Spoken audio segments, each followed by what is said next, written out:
श्री श्यामा श्याम जो समस्त हित परिकर निज परिकर। कोई भी मार्ग हो, जब तक हम सद आचरण, सद विचार, सद चिंतन ये स्वीकार नहीं करेंगे, प्राप्ति के भावानुकूल भगवान की प्रेरणा से जो मार्ग मिला हो, पर सिद्धांत सबका लगभग एक ही है। रसास्वादन की अलग अलग भाववृत्तियां हैं। सिद्धांत विषयों से पूर्णतः अर्थात क्रिया, चिंतन, विचार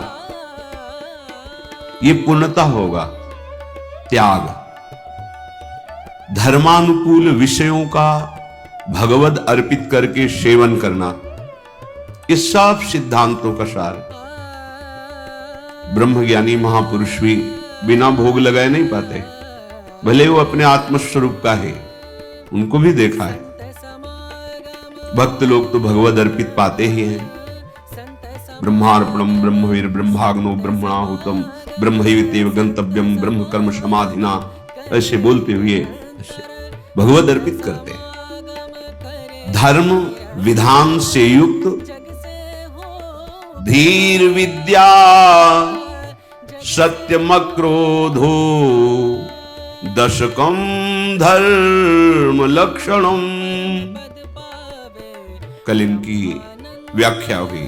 धृति, क्षमा, शम, शौच, दम, विद्या, धी, अक्रोध, सत्य और अचोरी। अर्थात कोई भी किसी भी तरह का असत आचरण हमारे जीवन में नहीं रह जाएगा जब हम इन 10 लक्षणों को स्वीकार करेंगे। कल इनकी चर्चा हुई। अब इन लक्षणों में जो पहला है धृति, अर्थात धैर्यवान, अर्थात अत्यंत सहनशील। ये भोगी पुरुष के हृदय में ऐसी निष्ठा नहीं होती, ऐसी धारणा नहीं होती, क्योंकि उसके हृदय में भाव रहता है भोगों में सुख है। ये छोटा मोटा प्रश्न नहीं है, पर ऐसे बहुत से मन के हैं। ये पूरी माला बनी हुई है, जन्म मृत्यु जन्म मृत्यु जन्म मृत्यु। आपको अविद्या के कारण पूर्व का ज्ञान नहीं हो रहा, कौन थे, क्या किए, कैसे किए। ये तो विस्मृति के गर्त में माया डालती जाती है। ज्ञान या भक्ति का जब शुद्ध प्रादुर्भाव होता है तो स्मृति जागृत हो जाती है। सब कुछ भूत भविष्य वर्तमान सब दिखाई देता है।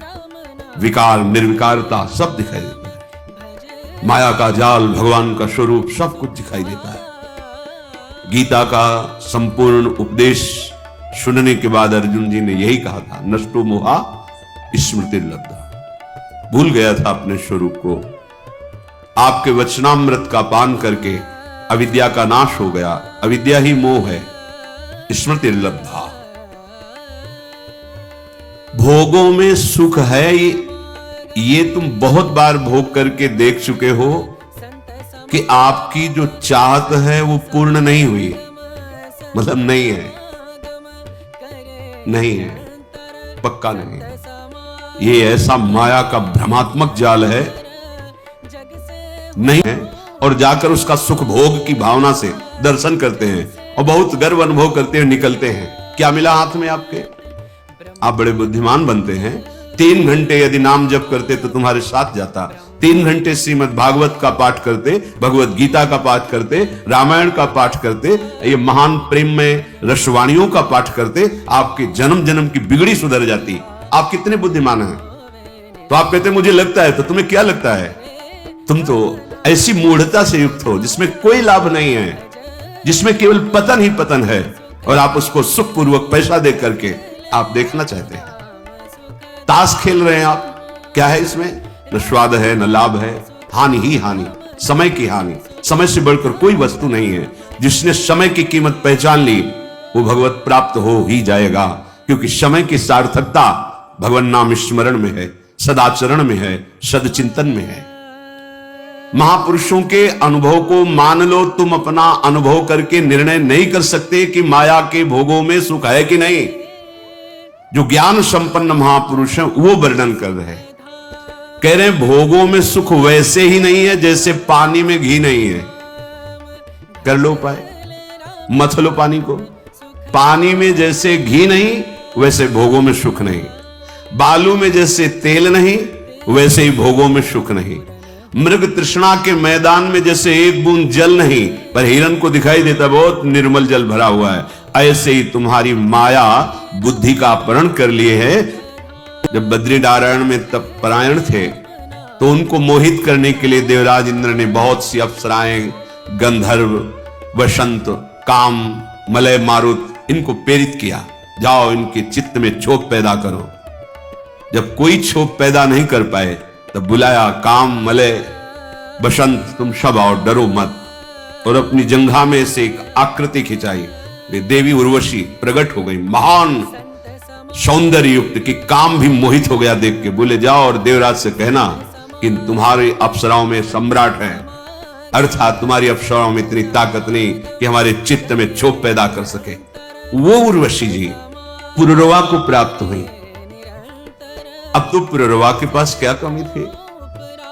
स्वस्थ शरीर, पुण्यात्मा, चक्रवर्ती, सम्राट और भार्या के रूप में अर्धांगिनी के रूप उर्वशी जी, देवी उर्वशी, जिनके शरीर से सुगंध प्रकट होती है।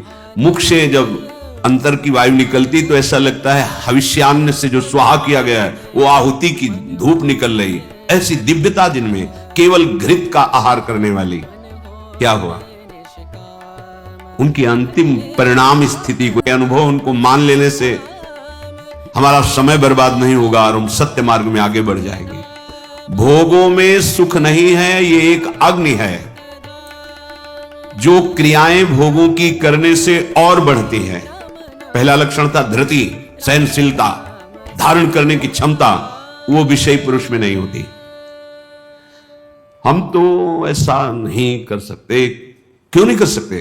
क्योंकि तुमने अपना चिंतन, अपना विचार, अपनी चेष्टाएं भोगों में लगा दी, इसलिए अध्यात्म शक्तिहीन हो गए। अब तुमको लगता है कि हम काम, क्रोध, लोभ, मोह, मद, मत्सर, ईर्ष्या, द्वेष ये हम नहीं छोड़ पाएंगे। ये अध्यात्म शक्ति का ह्रास का तमाशा है। देखो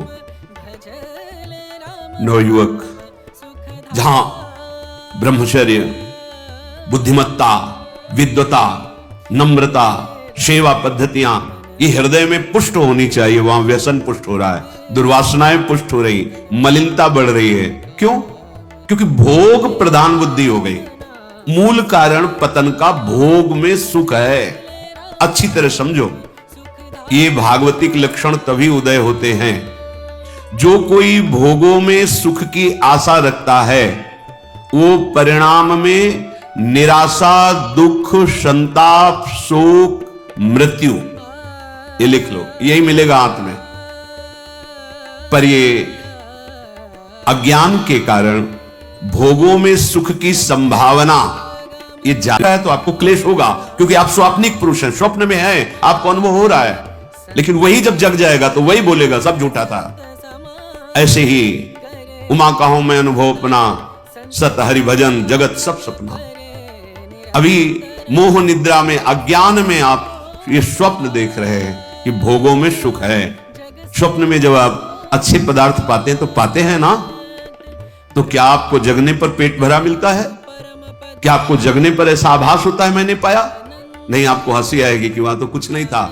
ऐसे ही जब जान जाओगे तो जेहि जाने जग जाए हेराई, जागे जथा स्वपन भ्रम जाई।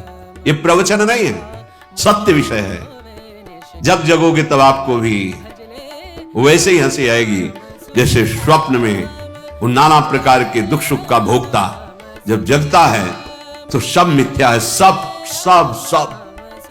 कोई भी 99% झूठा, 1% सत्य, ऐसा भी नहीं, पूरा का पूरा 100% झूठा। आप देख लो ना स्वप्न में 100%। ऐसे ही अब अगर स्वप्न में है तो आप नहीं जान सकते झूठा है, जगेंगे तो जाने जाएंगे। ऐसे ही जानिस तब ही जीव जग जागा।